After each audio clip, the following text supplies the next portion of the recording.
বারাসাতের এক ভাড়া বাড়িতে ঘটেছিল একটি ছেলের সাথে ভয়ঙ্কর ভৌতিক ঘটনা, যেটা শুনলে বন্ধুরা আপনারা সকলেই শিউরে উঠবেন। নমস্কার শ্রোতা বন্ধুরা, আত্মা ও ঈশ্বর চ্যানেলে আপনাদের সবাইকে স্বাগত। আশা করি আপনারা সকলেই খুব ভালো আছেন, সুস্থ আছেন। আত্মা ও ঈশ্বরকে এতটা ভালোবাসা দেওয়ার জন্য আপনাদেরকে জানাই অসংখ্য ধন্যবাদ। তাহলে চলুন বন্ধুরা, শুরু করা যাক আজকের এই ঘটনাটি।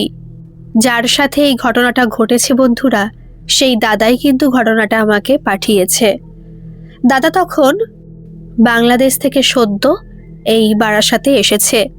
বাংলাদেশে দাদার বাবা কিন্তু এক স্কুলের হেডমাস্টার, এবং এই দাদার মাও দাদা আসার কিছুদিন পরে ইন্ডিয়াতে চলে আসবে। কারণ দাদাদের যে আত্মীয় স্বজন তারা বহু বছর আগেই এই বারাসাত, তারপরে মধ্যমগ্রাম এখানে এসে নিজেদের বাড়িঘরও করে ফেলেছে। কিন্তু দাদার বাবা যেহেতু সেখানে সরকারি চাকরি করত, তাই সরকারি চাকরি শেষ না হয়ে বা কমপ্লিট না করে তিনি এখানে আসতে পারছিলেন না। কারণ তাদের মতে তারা ভারতকে খুব ভালোবাসতো আর তারা ভারতে সেটেল হতে চেয়েছিল। এটা কিন্তু রিসেন্ট ঘটনা নয়, প্রায় 15 বছর তো হয়েই গেছে ঘটনাটা ঘটেছে। তার বহু বছর আগে তার আত্মীয়স্বজন চলে এসেছে এখানে, কিন্তু দাদা মাত্র 15 বছর আগে এই ভারতে এসেছিল। দাদার একটা সমস্যা হয়ে গিয়েছিল এখানে আসার পরে, যেহেতু ওখানে দাদা মাধ্যমিক পরীক্ষা, ওদের হয়তো মাধ্যমিক বলে না, কিছু একটা বলে, ইন্টার পাস বা কোনো কিছু, ভুল হতে পারি আমি, তো ওখানে কমপ্লিট হয়ে গিয়েছিল। কিন্তু এখানে আসার পরে দাদাকে আর 11-এ ভর্তি নেয়নি। দাদাকে বলেছিল যে তোমার ক্লাস 8-এ আবার ভর্তি হতে হবে। দাদা এখানে এসে বারাসাতের একটি স্কুলে, মোটামুটি ভালো স্কুলে সে চান্স পায়নি, নর্মাল একটা স্কুলে ক্লাস 8-এ দাদা ভর্তি হয়। এখানে এসেছে মোটামুটি প্রায় 1-1.5 মাস হয়ে গেছে, কিন্তু দাদা তখনও ভাড়া বাড়ি খুঁজে পায়নি।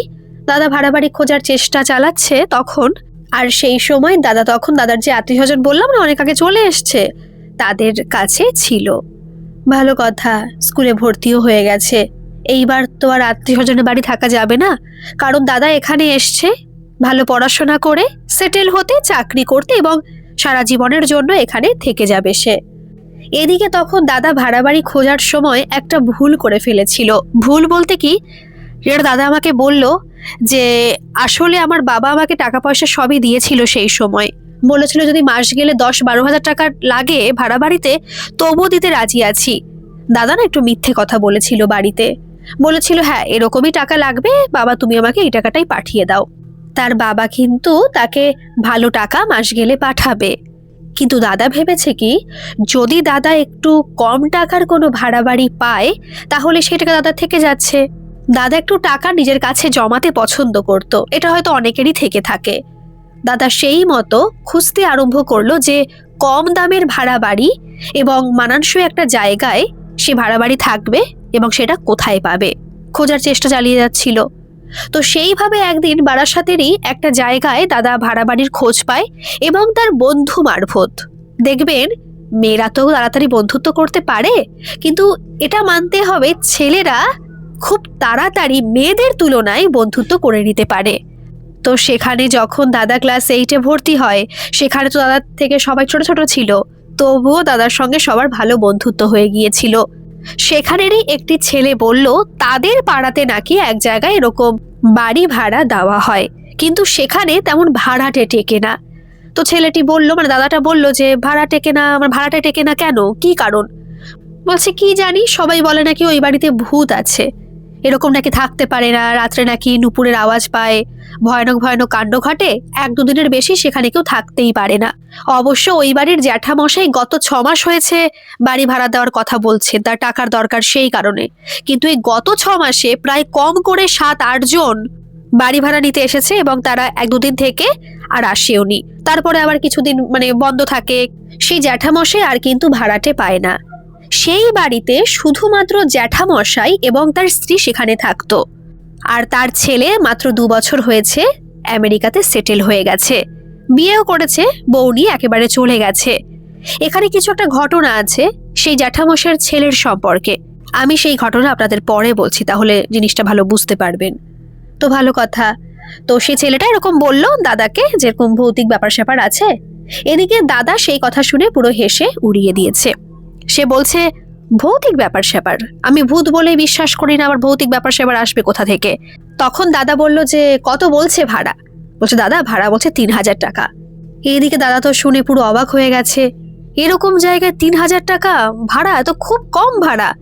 ভালোই হলো, বাবাকে বলবো প্রায় 8-9 হাজার টাকা ভাড়া নিয়েছে, তাহলে সে টাকাটা আমি জমাতে পারবো। তো সেই মতো সেই ভাড়া বাড়ি দেখতে গেল। সেখানে নিচে মাত্র একটা রুম, তার সাথে একটা অ্যাটাচড বাথরুম রয়েছে এবং তার সাথেই এক রান্নাঘর রয়েছে, ছোট রান্নাঘর। এই পুরোটা মিলিয়ে 3,000 টাকা নেবে। দাদা বলল যে আর 2-3 দিনের মধ্যেই আমি এখানে শিফট করে যাব। তার মধ্যে ওই যে জ্যাঠামশাই, তিনি আমার দাদাকে নাকি একটা কথা বলেছিলেন। বলছে দেখো, তুমি তো নিশ্চয়ই সবই শুনেছো তোমার ওই বন্ধুর কাছ থেকে, আমাদের এখানেই বাড়ি ছেলেটির। তো অনেকে কিন্তু অনেক কথা বলে, তো তুমি এখানে থাকতে পারবে তো? অসুবিধা হবে না তো? আসলে কি বলো তো, টাকার আমারও দরকার, সেই কারণে আমি একটু বাড়িটা ভাড়া দিতে চাই। কিন্তু সবাই এখানে আসছে, 2 দিন থেকে থেকে আবার চলে যাচ্ছে, টাকাটাও আমি পাচ্ছি না, কি যে মুশকিল হয়ে গেছে। তুমি বিশ্বাস করবে না বাবা, যে আমি এই 6 মাসের মধ্যে যে কত ভাড়াটে নিয়ে আসলাম এখানে, একজনের কাছ থেকে আমি একটা টাকাও পাইনি। কারণ তারা 1-2 দিনের বেশি এখানে নাকি থাকতেই পারছে না। আমি তো বুঝতেই পারছি না এখানে সমস্যাটা কি। এই যে কথাগুলো জ্যাঠামশাই বলছিল দাদাকে, সেই সময় কিন্তু ওনার স্ত্রী, তার একটু বয়স হয়ে গেছে এবং অসুস্থও আছে। তিনি কিছু একটা না বলতে চাইছিলেন বারবার করে, কিন্তু জ্যাঠামশাই তাকে বলতে বারণ করছিলেন। এবং এই যখন কথাগুলো বলছিলেন ওই জ্যাঠামশাই, যে এখানে ভয়ের ব্যাপার রয়েছে, অনেকে এখানে থাকতে চায় না, তখন কিন্তু এই কথাগুলো শুনে সেই জেঠিমার মুখটা পুরো ভয়ঙ্কর রকম বদলে গিয়েছিল। তাকে দেখে মনে হচ্ছিল সে যেন কিছু বিষয়ে চিন্তা করছেন এবং ভয় পাচ্ছেন। দাদা কিন্তু অতটা গুরুত্ব দেয়নি, হতে পারে কারণ তো দেখতেই পাচ্ছে তিনি অসুস্থ, তাই দাদা না অতটা ভাবেনি। দাদা আবার চলে এসছে, 2-3 দিনের মধ্যেই সমস্ত কিছু নিয়ে সেই বাড়িতে গেছে। আবার যখন দাদা ওখানে গেছিল তখন কিন্তু দাদার এক কাকিমা দাদার সঙ্গে গিয়েছিল। বলছে ঠিক আছে বাবা চল, তোর সঙ্গে আমি যাচ্ছি এবং তোর ঘরটার সমস্ত কিছু পরিষ্কার করে একেবারে মুছে টুছে আমি দিয়ে আসছি, তাহলে তোর সুবিধা হবে। সেই কাকিমাও গেছে, তেমন কিন্তু কিছু মনে হয়নি, কারণ গিয়েছিল দিনের বেলাতেই। সমস্ত কিছু পরিষ্কার পরিচ্ছন্ন করে দিয়ে, একেবারে সমস্ত কিছু ভালো জায়গা মতো রেখে দিয়ে, সেটেল করে দিয়ে কাকিমা চলে এসেছিল। দাদা সেই দিন রাত্রে ওখানে থাকবে। সন্ধ্যা থেকে দাদা বেরিয়ে গেছে বাজার টাজার করতে, যে আজকে বাজারঘাট সব করে নিয়ে আসবো এবং কিছু রাত্রে খাবো সেটাও নিয়ে আসবো। দাদা সেই কারণে বাজারে বেরিয়ে গেছে। তার মধ্যে একজন দোকানদার, সেখান থেকে দাদা ওই মুদি বাজার করছিল, সেখানে গিয়ে যখন বলল যে এইগুলো দিন, তখন সেই দোকানদার দাদাকে বলছেন যে ভাই তোমাকে তো নতুন দেখছি, নতুন এসেছো এখানে? বলছে হ্যাঁ হ্যাঁ আমি এখানে ভাড়াটে হিসেবে এসেছি। বলছে কোথায় থাকছো? তখন দাদা বলল যে ওই অমুক বাড়িতে থাকছি। সেই কথা শুনে না সেই দোকানদার ভদ্রলোক কেমন যেন ভয় পেয়ে গেলেন, যে মনে হলো কি ভয়ানক কথা দাদা বলে ফেলেছে। বলছে তুমি ওই বাড়িতে থাকছো, কতদিন হয়েছে? বলছে ওই তো আজকে এসেছি, আজকেই প্রথম থাকবো। বলছে ও তাই বলো, তাই তো ভাবি। তখন দাদা বলছে যে মানে দোকানদার দাদা, যে তুমি থাকতে পারবে তো ভাই? শুনেছি ওখানে কিন্তু অনেক সমস্যা আছে। দাদা তখন বলল আপনি খুলে বলুন, আমি সমস্ত কিছুই জানি। আমি শুনেছি নাকি ওই বাড়িতে ভৌতিক ব্যাপার স্যাপার ঘটে, সেই কারণে থাকতে পারে না। আমি এসব একেবারে বিশ্বাস করি না। তখন দোকানদার ওই দাদা বলছেন যে আচ্ছা বিশ্বাস না করলেই ভালো, থাকতে পারলেই তো ভালো। বয়স্ক মানুষ দুটো থাকে, শুনেছি ছেলে নাকি টাকা পাঠায় না, তো ওনাদেরও টাকার প্রয়োজন, থাকলে তো খুবই ভালো করা টাকা হয়। বলছে তাহলে উনি কম টাকা নিচ্ছেন কেন? বলছে কম টাকা নিচ্ছেন, ওনাকে থাকতে চায় না তো। প্রথম তো প্রায় 6-7 হাজার টাকা উনি ভাড়া দাবি করেছিলেন, কিন্তু পরে যখন আর ভাড়াটে পাচ্ছিলেন না, তারপর থেকে উনি আস্তে আস্তে এই ভাড়া কমিয়ে এই জায়গায় এনেছেন। সেই কথা শুনে না একটু কষ্ট লাগছিল এই দাদার। তখন দাদা বলল, মানে ভাবলো আর কি, যে আমি বাড়িতে গিয়ে বলবো যে আমি আপনাকে 4,500 টাকা দেব। বাবা ওদিকে 9,000 টাকার মতো পাঠাচ্ছে, এখানে যদি মাত্র 1,500 টাকা বেশিও দিই তাহলে কিন্তু আমার অনেক টাকাই থেকে যাচ্ছে, ওনাদেরও কিছু সুবিধে হবে। কারণ দাদার খুব খারাপ লাগছিল এই কথা শুনে, যে তাদের ছেলে এবং বৌমা থাকে বিদেশে, প্রচুর টাকা নিশ্চয়ই কামায়, কিন্তু বাবা মাকে দেখে না। খুব কষ্ট লাগছিল। দাদা ভেবেছে বাড়িতে গিয়ে বলবেও। বাড়িতে গেল, সমস্ত কিছু কিনে ঘরে ঢুকতে যাবে নিজের ঘরে, তখন দেখলো নিচেই সিঁড়ির পাশে সে জ্যাঠামশাই দাঁড়িয়ে আছে। হয়তো কিছু বলবে বলেই ওখানে দাঁড়িয়ে আছে। নিচে কিন্তু ওনারা থাকেন না, ওনারা থাকেন উপরে। বাড়িটা একটু পুরনো, আসলে নিচে পাশে আরেকটা রুমও আছে, সেই রুমটা বন্ধ রয়েছে। নিচে 2টো রুম, উপরেও 2টো রুম, মোটামুটি সেই বাড়িতে 4টে রুম রয়েছে। কিন্তু তারা নিচে কোনো রুমেই থাকে না, ওই একটা রুম ফাঁকা রেখেছে ভাড়া দেওয়ার জন্য, আর পাশের একটা রুম দেখলো তালা দেওয়া, ওখানে আগে ভাড়া দিয়েছে কিনা এটা দাদা শোনেনি আর জানেও না। দাদা বলছে জ্যাঠামশাই কিছু বলবেন? বলছে হ্যাঁ বাবা বলতাম। বলছে হ্যাঁ জ্যাঠামশাই আসুন তাহলে। দাদা সেই কথা বলে দরজা খুললো, খুলে ঘরের ভিতর লাইটটা জ্বালালো, বসলো। তারপর সে জ্যাঠামশাই বলছে, আচ্ছা বাবা একটা কথা বলি শোনো, তুমি তো অনেক সাহস করে এসেছো, কারণ অনেকে তো অনেক কথা বলে। তোমার জেঠিমা বারবার করে আমাকে তোমার কাছে পাঠাচ্ছে যে তুমি একা একটা ছেলে এখানে এসেছো, যদি কিছু হয় বা কোনো ভয় টয় পাও। তো জ্যাঠামশাই বলুন তো কি ব্যাপার, খুলে বলুন তো।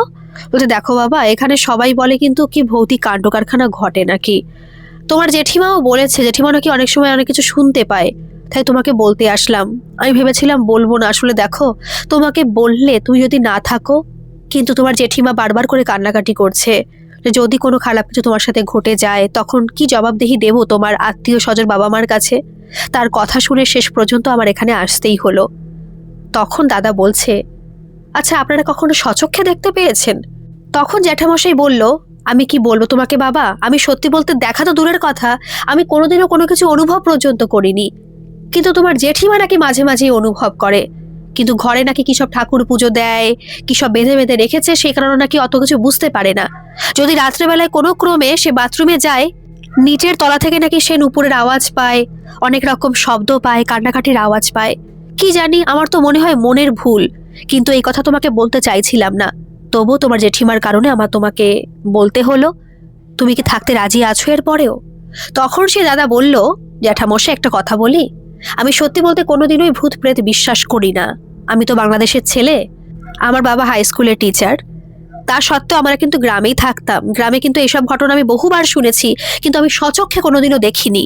আর যারা বলতো তারা বলতো কি, যে অন্য কেউ দেখেছে, ওদের মুখে শুনেছে, নিজেরা দেখতে পারিনি।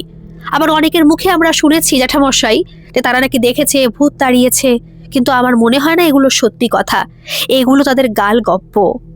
তাই এই সব নিয়ে জ্যাঠামশাই আপনি চিন্তা করবেন না। আর আপনি যখন এসেইছেন, একটা কথা আপনাকে বলি, আপনি তো বাড়ি ভাড়া নেবেন 3,000 টাকা জ্যাঠামশাই, আমি আপনাকে 4,500 টাকা দেব, এবং যদি কখনো আপনাদের কোনো কিছু দরকার পড়ে, আমি তো বাজারঘাটে যাব, আপনি আমাকে দিতে পারেন, আমি আপনাদের হেল্প করব, সাহায্য যেটুকু করার আমি করব, কোনো অসুবিধা হবে না।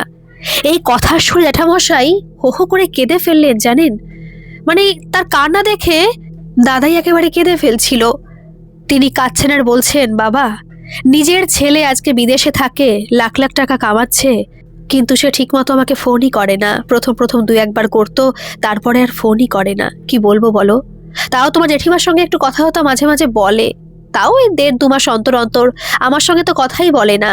সে অনেক ঘটনা আছে বাবা, এত কিছু তোমাকে বলাটাও ঠিক হবে না, কারণ অনেক ব্যাপার আছে বাবা। তুমি আমাদের ভুল বুঝতে পারো। যাই হোক, তুমি ভালো থেকো, আর যদি কোনো সমস্যা হয় অবশ্যই কিন্তু আমাদের বলো, এই যে আমাদের ফোন নম্বর। আশা করি কোনো সমস্যা হবে না, কারণ তোমাকে দেখে মনে হচ্ছে তুমি অনেক সাহসী মানুষ। ঠিক আছে, আসলাম বাবা। সেই কথা বলে জ্যাঠামশাই চলে গেলেন। ভালো কথা, দাদা সাথে করে আবার রুটি আর মাংস কিনে নিয়ে এসেছিল, সেটা বসে তৃপ্তি করে খেলো, এবং তার রান্নাঘরে যে সব সবজি পাতি, তারপরে মুদি দোকানে যে সব আইটেমগুলো, সেগুলো সব রাখলো, তারপর ঘরে চলে আসলো। সেদিন আর পড়াশোনা সে করেনি, কারণ সত্যি বলতে কাকিমা অনেক সাহায্য করলেও তার কষ্ট তো কম হয়নি। জিনিসপত্র আনা, একটা খাটটাট কিনতে হয়েছে, ওরা খাটটাট কিছুই দেবে না, সেগুলো কিনতে হয়েছে, অনেক কিছু নিয়ে তার কষ্ট কিন্তু কম হয়নি। সে সকাল সকাল পাক্কা 9:30টার মধ্যে শুয়ে পড়েছিল, ঘরের লাইটটা অফ করে দিল, তারপর সে শুয়ে পড়ল। কিন্তু দাদার সত্যি বলতে মাঝরাতে আবার ঘুম ভেঙে গিয়েছিল, এবং ঘুম ভেঙেছিল নুপুরের আওয়াজে। দাদা কান খাড়া করে শুনছে যে আচ্ছা এই নুপুরের আওয়াজটা কোথা থেকে আসছে। একবার মনে হচ্ছে যে তার ঘরের থেকেই হচ্ছে, আবার মনে হচ্ছে সেই আওয়াজটা পাশের ঘর থেকে শোনা যাচ্ছে, আবার একটু পরে মনে হচ্ছে দৌড়ে দৌড়ে কোথাও যেন চলে যাচ্ছে, সে আওয়াজটা আবার মিলিয়ে যাচ্ছে। দাদা ভাবলো যেটা আমার মনের ভুলই হবে। দাদা কিন্তু এক ফোঁটাও ভয় পায়নি। সে উঠে বসলো আর ভাবলো এটা নিশ্চয়ই কোনো পোকার আওয়াজ হবে, কারণ এরকম পোকা থাকে যে পোকায় নুপুরের আওয়াজ হয়, আর এই আওয়াজটা শুনেই হয়তো অনেকে ভয় পেত। এটা পুরো মোটামুটি মফস্বল টাইপেরই, শহরই বলা চলে। কিন্তু তবু আশেপাশে একটু জঙ্গল মতো তো আছে, হতে পারে সেখানে পোকা রয়েছে। সেই পোকার আওয়াজ কোনো সময় বেশি মনে হয়, কোনো সময় কম মনে হয়, যে কারণে মানুষ ভয় পায়। দাদা আবার শুয়ে পড়ল। একটুও সে ভয় পায়নি। পরের দিন সকালে উঠে সে আবার স্কুলে গেছে, তারপরে সেখান থেকে এসেছে, তারপর নিজে আবার বই পড়ছিল। দাদা বলল, আমি তখন কিন্তু ক্লাস 8-এর বই পড়তাম না, সেই সময় আমি মাধ্যমিকের বই পড়তাম। আমার চেষ্টা ছিল যে আমি যেন মাধ্যমিকে এখানে ভালো নাম্বার পেতে পারি, সেটাই চেষ্টা করতাম। সেই দিন রাত্রেবেলায় আবার সে নুপুরের আওয়াজ। দাদা কিন্তু ঘুমের মধ্যে বুঝতে পারছে এই নুপুরের আওয়াজটা আমার অনেক কাছে চলে এসেছে। দাদা তখন বলছে, তুমি জানো, আমি তখন ভাবছিলাম যে এটা সেই পোকাই হবে। আর সেটা জেনে কেনই বা আমি ঘুম নষ্ট করে আবার উঠবো, কেন ভাবতে বসবো, আমি ঘুমাই তো। কিন্তু দাদা বলল, তুমি জানো, সেই সময় আমার কিছু একটা অনুভব হচ্ছিল। আমার মনে হচ্ছিল যে আমার পাশে কেউ দাঁড়িয়ে আছে। তবুও মনে হচ্ছে ধুর, এটা মনের ভুলই হবে। আমার মনে হচ্ছে আমি ঘুম, কিন্তু তবু আমার মনে হচ্ছে যে কেউ একজন দাঁড়িয়ে আমার দিকে তাকিয়ে আছে, কিছু ভাবছে। অনেকক্ষণ হয়তো সে দাঁড়িয়ে ছিল, কারণ দেখবে আমরা যদি কোথাও থাকি, আমরা দেখতে কিন্তু পাচ্ছি না যে আমাদের আশেপাশে কেউ আছে কি নেই। তবু যদি কেউ এসে দাঁড়ায় না, আমরা অনুভব করতে পারি। তেমনি ঘুমের মধ্যেও হয়তো বোঝা যায়, জানি না অন্যদের ক্ষেত্রে কি হয়, কিন্তু আমি বুঝতে পারছিলাম। তবু ভাবছিলাম যে আমার মনের ভুল হবে, আমি ঘুম নষ্ট করব না। আমি স্বপ্নের মধ্যে স্বপ্ন দেখছি, জানো তো। সেই সময় আমি পুরো স্পষ্ট তখন শুনতে পেলাম যে নুপুরের আওয়াজটা। আবার মনে হলো আস্তে আস্তে ঘরের বাইরে চলে গেল। মনে হচ্ছে যে কেউ একজন নুপুর পরে টুক করে এসেছিল আমার কাছে, আবার নুপুর পরেই সে চলে গেল বাইরে। অর্থাৎ আমার কিন্তু এই 2 দিন থাকা হয়ে গেছে এখানে। আমার যে সব জিনিসপত্র আমি এনেছিলাম, সবজি বাজার অল্প তো কিনেছিলাম, অত তো বুঝি না, দাদা বলছে কিন্তু এইভাবেই, সেগুলো সব ফুরিয়ে গেছে। আমি আবার বাজারে গেছি, মুদি দোকানেও কিছু তেল আনতে হবে, তার জন্য গেছি। সে বলছে, 2 দিন হয়ে গেল আপনি এখানে আছেন, এখানে তো তেমন কেউ থাকতে পারে না, আপনি থাকলেন কি করে? তাহলে কি সবাই মিথ্যে কথা বলে, কি জানি। বলছে, দাদা একটা কথা বলি, আমি নুপুরের আওয়াজ পেয়েছি, কিন্তু ওটা পোকার আওয়াজ, বুঝতে পেরেছেন? এক ধরনের পোকা আছে না, ওরকম আওয়াজ হয়, সেই আওয়াজ আমি নিজে বুঝতে পেরেছি। শুধু শুধু ওই বাড়িটার বদনাম হচ্ছিল। বয়স্ক মানুষ দুটো ভাড়াটে খুঁজছিলেন, একটা টাকাও 6 মাস ধরে পাননি। আমার তো কোনো সমস্যাই হয় না, আমি তো এখানেই থাকবো সিদ্ধান্ত নিয়ে ফেলেছি। দাদা সেদিন বাড়িতে গিয়ে ফোনে রিচার্জ তো করেছিল, আর তারপর দাদা তার বাবা মাকে ফোন করেছিল, কথাবার্তা বলেছে। তার মাও কিন্তু এখানে চলে আসবে, কিন্তু একটু দেরি হবে। বাবা আমার সাথে কথা বলছে, ঘরের মধ্যে বসে কথা বলছে, আর বলছে বাড়িটা না খুব ভালো, জ্যাঠামশাই জেঠিমা সবাই খুব ভালো। আর এখানে আমার তেমন সমস্যা হচ্ছে না, নিজেরই মনে হচ্ছে, পুরো মনে হচ্ছে নিজের বাড়িতেই আছি। যাক, ভালো কথা। দাদা ফোনটা রেখে দিল। ফোনটা রেখে দাদা পড়াশোনা করছিল।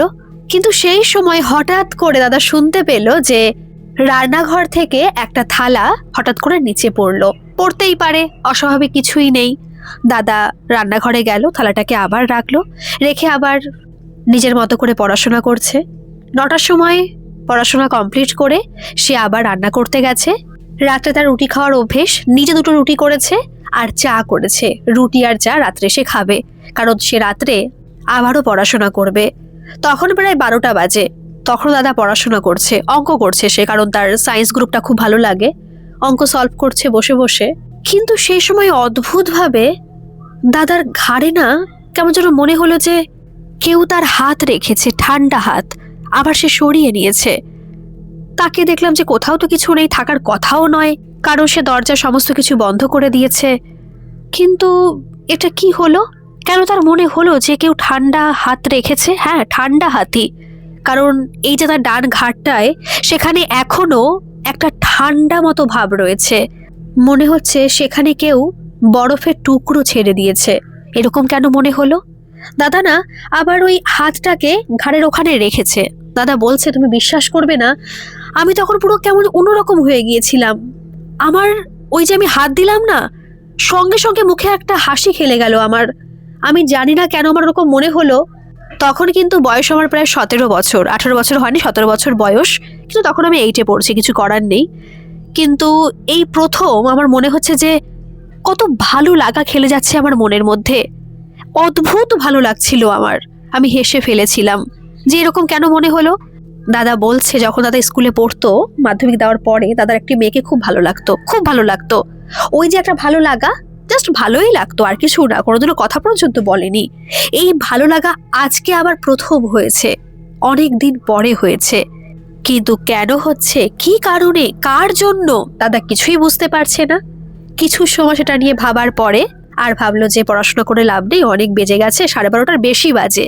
দাদা সমস্ত খাতা গুছিয়ে রেখে আবার শুয়ে পড়েছে। রাত্রেবেলায় সেরকম আবার দাদার মনে হচ্ছে যে নুপুর পরে কেউ এসছে এবং তার খাটে এসে সে বসে রয়েছে। একটা দেখবেন, ধরুন আমরা খাটে শুয়ে আছি বা বসে আছি, যদি কেউ খাটে ওঠে বা খাটে বসে তাহলে কিন্তু একটা আওয়াজ মতো হয় এবং বোঝা যায়, একটা কম্পন হয়। সেটাই তখন হচ্ছিল। দাদা কিন্তু পুরো ঘুম। দাদা ঘুমের মধ্যেই ভাবছে যে এরকম কেন মনে হচ্ছে যে আমার পাশে কেউ এসে এখানে বসলো, কেউ বসে আছে। দাদা থাকতে পারলো না। দাদার কিন্তু বেড সুইচ ছিল, সুইচটা অন করলো, লাইটটা জ্বলে উঠলো। সঙ্গে সঙ্গে মনে হলো যে এই নুপুরের আওয়াজটা পুরো বাইরে থেকে আসছে। পুরো তীব্র বেগে মনে হলো নুপুরের আওয়াজ ছিটকে পুরো বেরিয়ে গেছে বাইরে। কি ব্যাপার, অদ্ভুত রকম লাগছে সত্যিই তো। এখানে কি কোনো অন্য কিছু ব্যাপার রয়েছে? জাদু খেলা হয় কি এখানে? দাদা ভৌতিক ব্যাপার কিন্তু বিশ্বাসই করতে চাইছে না। কি জানি এই কারণেই কি সবার মনে হয় যে এখানে ভৌতিক কোনো ব্যাপার স্যাপার ঘটে, কিন্তু আমি তো বিশ্বাসই করি না। কি জানি কি হচ্ছে, অদ্ভুত ব্যাপার ঘটছে সব সময়। এই করতে করতে প্রায় অন্তত 1.5 মাস চলে গেছে। প্রত্যেকটা দিন কিচ্ছু হয় না, কিচ্ছু না। এখন থালা বাসন পড়ার আওয়াজও হয় না, যেরকম একটা নর্মাল লাইফ চলে সেরকমই চলে যাচ্ছে। কিন্তু প্রত্যেকটা দিন রাত্রে বেলায় দাদা অনুভব করে তার পাশে এসে কেউ বসে, কেউ শুয়ে থাকে এবং সে নুপুর পড়ার আওয়াজ। দাদা এখন আর ঘুমায় না। দাদা বলছে আমি পুরো পাগল পাগল হয়ে যাচ্ছি। আমি সেই সময় পুরো মোহিত হয়ে গিয়েছিলাম যে আমি কোনো অজানার উদ্দেশ্যে হেঁটে চলেছি, কোনো অজানাকে ভালোবেসে ফেলছি, কিন্তু কি সেটা আমি বুঝতে পারছি না। এরকম কেন হচ্ছে আমি সেটাও বুঝতে পারছিলাম না। আমি এই ঘটনা কাউকে বলতেও পারছিলাম না, না কোনো মানুষ, না কোনো প্রাণী, কিচ্ছু না। একটা অজানা কারোর প্রতি, কিছুর প্রতি আমার ভালোবাসা জন্মে যাচ্ছিল। এমনকি আমার মনে হচ্ছে ওই নুপুরের আওয়াজের প্রতি আমি পুরো মুগ্ধ হয়ে গেছি। আমি সেই একটা অবয়বকে ভালোবেসে ফেলেছি। আমার মানসপটে আমি একটা অবয়বকেই ভাবছি যে কিছু একটা ব্যাপার আছে এখানে।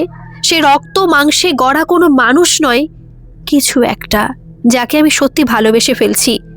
না কোনো সে বস্তু, না কোনো মানুষ। এরকম হয়তো কোনোদিনও কারোর সাথে হয়েছে কিনা আমি বলতে পারবো না, কিন্তু আমার সাথে হয়েছিল তখন। আর প্রত্যেকটা মানুষ পুরো অবাক হয়ে গিয়েছিল যে সেখানে আমি 1.5 মাস কাটিয়ে ফেললাম কি করে। কারণ প্রথম প্রথম তো মাত্র ওই মুদি দোকান দাদার সাথে কথা হতো, তারপরে তো আস্তে আস্তে 1.5 মাসের মধ্যে অনেকের সাথে পরিচয় হয়ে গিয়েছিল। প্রত্যেকেই বলতো তুই ওখানে থাকিস কি করে, তুমি ওখানে আছো কি করে।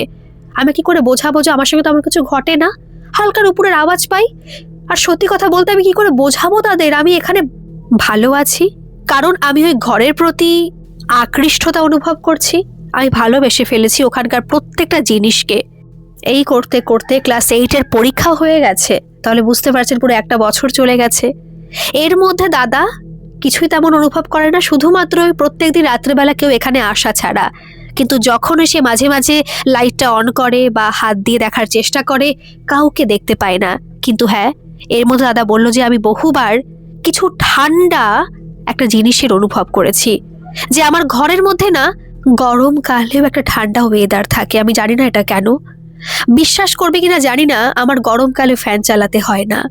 জ্যাঠামশাই এসেছে অনেকবার আমার ঘরে, আসার পরে বলতো যে তুই ফ্যান চালাও না, বলছেন না আমার ঘর তো ঠান্ডা। কিন্তু তারা যখন আসে তারা কিচ্ছু অনুভব করতে পারে না। তারা বলতো শুধুমাত্র জ্যাঠামশাই, সে আসলেই বলে তার গরম লাগছে ফ্যানটা চালাও, এরকম মনে হতো। কিন্তু হ্যাঁ, মাত্র 2 বার জেঠিমা আমার এই ঘরে এসেছে, কিন্তু 2 বারই সে দৌড়ে এখান থেকে বেরিয়ে যেতে বাধ্য হয়েছে। তার মনে হয়েছে এখানে কেউ একজন আছে এবং সে চায় না জেঠিমা এখানে থাকুক। জেঠিমার অদ্ভুত লাগছিল, গাটা পুরো জ্বলে যাচ্ছিল এবং সে কিছু অনুভবও নাকি করতে পারছিল। আমার তো মনে হচ্ছিল তখন তার মেন্টালি কোনো সমস্যা আছে। আসলে সেই প্রত্যেকের মনে গেঁথে দিয়েছিল যে এখানে ভৌতিক কোনো ব্যাপার স্যাপার ঘটে, কারণ তারই সমস্যা রয়েছে। তারপর থেকে জেঠিমার ডাকলেও কোনোদিনও আসেনি। এর মাঝখানে দাদার জন্মদিন ছিল, দাদার কাকিমা ওরা সব এই বাড়িতে এসেছিল, তারা এখানে রান্নাবান্না করেছিল। জ্যাঠামশাই এসেছিল, কিন্তু জেঠিমা এখানে আসতে পারেনি। অনেকবার ডাকা সত্ত্বেও আসতে পারিনি, কিন্তু হ্যাঁ, রান্নাবান্না যা হয়েছিল জেঠিমাকে দিয়ে আসা হয়েছিল। সেদিন সবাই খেয়ে দিয়ে বাড়ি চলে গিয়েছিল। আর সেই দিনই একটা অদ্ভুত কাণ্ড ঘটেছিল এই দাদার সাথে। না, কোনো সামনাসামনি কিছু নয়, স্বপ্নের মধ্যে দাদা কাউকে দেখতে পেয়েছিল, শাড়ি পরা, এবং সে বিবাহিত। তার বয়স কত হবে, আনুমানিক ওই 20-21 হবে। সেই মহিলার স্বপ্নের মধ্যে এসেছে, খুব সুন্দর দেখতে, এবং তাকে এসে বলছে শুভ জন্মদিন। এটা হতেই পারে, কারণ অনেকেই অনেক রকম স্বপ্ন দেখে, কিন্তু দাদা এরকম কোনো মেয়েকে, আর মেয়ে নয়, একজন বিবাহিত নারী তাকে স্বপ্নে দেখেছে, তাকে নাকি শুভ জন্মদিন বলছে। তো স্বপ্নে তো অনেক কিছু দেখা যায়, দাদা অতটা ভাবেনি। কিন্তু হ্যাঁ, দেখবেন, জানি না এটা সবার ক্ষেত্রে হয় কি না, স্বপ্নে যদি কোনো ছেলেকে বা মেয়েকে দেখা হয় না, অনেক সময় আছে স্বপ্নের মধ্যে তাকে ভালোবাসা হয়ে যায়। আবার যখন সকালবেলা ঘুম থেকে ওঠা হয়, তখন মনে হয় যে রাত্রে যাকে স্বপ্ন দেখেছিলাম তাকে খুব ভালোবেসে ফেলেছি, তার প্রতি মায়া জন্মে গেছে। দাদার সেম এটাই হয়েছিল। এর আগে সে একটা অজানা কাউকে ভালোবাসতো, একটা অবয়বকে সে ভালোবাসতো, কিন্তু এখন যখনই সে একটা ভালোবাসার কথা ভাবে, যে যাকে ও ভালোবাসতো, কে সেটা, কি সেটা, কিছুই বুঝতে পারতো না। এখন এই ভালোবাসার নাম মুখে আসলেই তার সব সময় স্বপ্নে দেখা ওই 20-21 বছরের বিবাহিত নারীটির কথাই তার মনে হয়। এরকম করতে করতে দাদা ক্লাস 11-এ উঠেছে, মাধ্যমিক পরীক্ষা দিয়েছে, স্টার মার্কস পেয়েছে, ভালো রেজাল্ট করেছে সে। দাদা কিন্তু এই মাধ্যমিকের সময় কোনো টিউশন নেয়নি, শুধুমাত্র বই খাতা কিনেছিল, রেফারেন্সের অনেক বই কিনেছে, তাই দিয়ে সে পড়াশোনা চালিয়ে গেছে, ভালো মার্কসও পেয়েছে। 11-এ সে স্কুল বদল করেছিল, কারণ মাধ্যমিক পর্যন্ত তার ওই যে নর্মাল স্কুল, সেখানে ভর্তি হতে হয়েছিল। আমি কিছু কনফিডেন্সিয়াল কারণের জন্য নাম ঠিকানা কিছু বলতে পারবো না, দাদা বারণ করে দিয়েছে, কারণ একটু সমস্যা আছে, বুঝতেই পারছেন, সবসময় সমস্ত কথা কিন্তু বলা যায় না। যাই হোক, দাদা তখন 11-এ একটা ভালো স্কুলে ভর্তি হলো, একটা কোয়েড স্কুল, এবং সেখানে 2 মাস পড়ার পরে দাদার কিন্তু একটা মেয়ের সঙ্গে আলাপ হয়। ও হ্যাঁ, দাদা আবার 11 থেকে টিউশন নিয়েছে। দাদা বলছে আমি সেটা পারছিলাম না, সায়েন্সের গ্রুপ আমার নেওয়ার দরকার ছিল, আমি টিউশন নিয়েছিলাম তখন। ওই টিউশন গ্রুপেই, একই স্কুলেও পড়তো, 11-এই, সেখানে একটি মেয়ের সঙ্গে আলাপ হয়, এবং আস্তে আস্তে মেয়েটাকে দাদা একটু ভালোবেসে ফেলে। বলতে গেলে এটাই হতো দাদার স্কুল লাইফের প্রথম প্রেম। এই যে মেয়েটাকে ভালো লাগতে শুরু করেছে, তারপর থেকে কিন্তু দাদার এই যে একটা নারীর প্রতি ভালোবাসা জন্মে গিয়েছিল না, এমনি কাল্পনিকভাবে তার প্রতি কিন্তু ভালোবাসা আস্তে আস্তে কমতে থাকে। এই যে আগে যখন সে নুপুরের আওয়াজ পেত, মনে হতো যে সেখানে আসছে বা কিছু একটা আসছে বা কিছু একটা আছে, এখন কিন্তু তার এরকম মনে হলেও সে ভাবার চেষ্টা করে না, চোখ বুজে শুয়ে থাকে, ঘুমিয়ে পড়ে, কিছু ভাবে না। কারণ এটা আগে হলে দাদার না মুখে একটা হাসি ফুটে উঠতো, এখন হাসি আর ফুটে ওঠে না। এটা হয়তো মানুষের মনের ব্যাপার। দাদার কিন্তু এখন সত্যি বলতে কিছু মনে হয় না। দাদা সেই মেয়েটাকে ভালোবাসে, ফোনে কথা হয়, টেক্সট মেসেজে কথা হয়, এমনকি দাদা টেক্সট মেসেজের যে প্যাক হয় সেই প্যাকটাও মারে, 11 টাকার বা কিছু একটা, সেটা মারার পরে মেসেজেও অনেক সময় কথা হয়। কিন্তু এই যে কথা বলা শুরু করছে, তারপর থেকে কিন্তু দাদার সেই ভাড়া বাড়িতে অনেক রকম কাণ্ড ঘটে যাচ্ছে। থালা বাসন পড়ার আওয়াজ হচ্ছে, মাঝে মাঝে জামা কাপড় ছড়িয়ে ছিটিয়ে পর্যন্ত আছে, যেটা দাদা গুছিয়ে রেখেছিল। এবং আরো অনেক অনেক কাণ্ড ঘটছে। না, নিজের প্রতি কখনো কোনো আঘাত সে পায়নি, কিছু হয়নি, কিন্তু বিভিন্ন ধরনের ঘটনা ঘটছে যেটা সত্যি অবিশ্বাস্যকর। দাদার ইদানিং মনে হচ্ছে যে সত্যি এখানে কিছু একটা ঘটনা ঘটছে যেটা ভৌতিক বলা চলে, কিন্তু না, দাদা বিশ্বাস করতে চাইছে না যে কোনো ভৌতিক ব্যাপার স্যাপার আছে বলে, কোনো ভূত আছে বলে। এর মাঝখানে এই কথাগুলো দাদা তার গার্লফ্রেন্ড, হ্যাঁ সে তার গার্লফ্রেন্ডও হয়ে গেছিল তখন, সে গার্লফ্রেন্ডকে বলেছে। তখন সেই গার্লফ্রেন্ড বলছে, আচ্ছা আমি একটা কথা বলি, যদি তোমার ওখানে যাই, তোমার ওই বাড়ির মালিককে কিছু বলবে? বলছে না না, তারা কিচ্ছু বলবে না, তারা খুবই ভালো মানুষ। তো সেই দিন স্কুল থেকে তারা তারা কেন বললাম, কারণ মেয়েটা এবং তার একটা বান্ধবী এবং এই যে দাদা তার একটা বন্ধু হয়েছে, এই 4 জন মানে 3 জন আরো দাদার এখানে এসেছিল। আসার পরে দাদা একটু চা করে দিল, চাটাও খেলো, খাওয়ার পরে কথাবার্তা বলে বেশিক্ষণ ছিল না, ওই 15-20 মিনিটের মতো ছিল। দাদার তো খুব ভালোই লেগেছে, কিছু তো মনে হয়নি। তারা চলে গিয়েছিল।